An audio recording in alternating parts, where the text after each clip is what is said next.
Qur'on ta'lim maktabida o'quvchilar o'rtasida sog'lom turmush tarzini targ'ib qilish, ularning jismoniy faolligi va sportga bo'lgan qiziqishini oshirish maqsadida sport haftaligi tashkil etildi.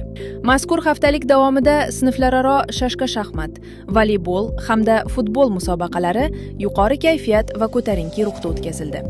Musobaqalarda o'quvchilar nafaqat o'zlarining jismoniy va intellektual salohiyatlarini namoyon etdilar, balki jamoaviy harakat, ahillik, birdamlik va o'zaro hurmat kabi muhim fazilatlarni ham amalda ko'rsatdilar.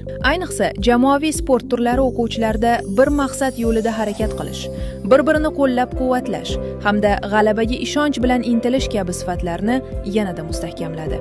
Shashka va shaxmat bahslari esa o'quvchilarning mantiqiy fikrlashi, sabr-toqati va strategik yondashuvini sinovdan o'tkazdi.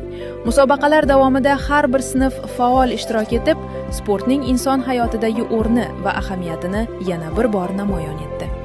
Haftalik yakunida g'olib va faol ishtirokchilar tantanali taqdirlash marosimida diplom hamda esdalik sovg'alari bilan taqdirlandilar.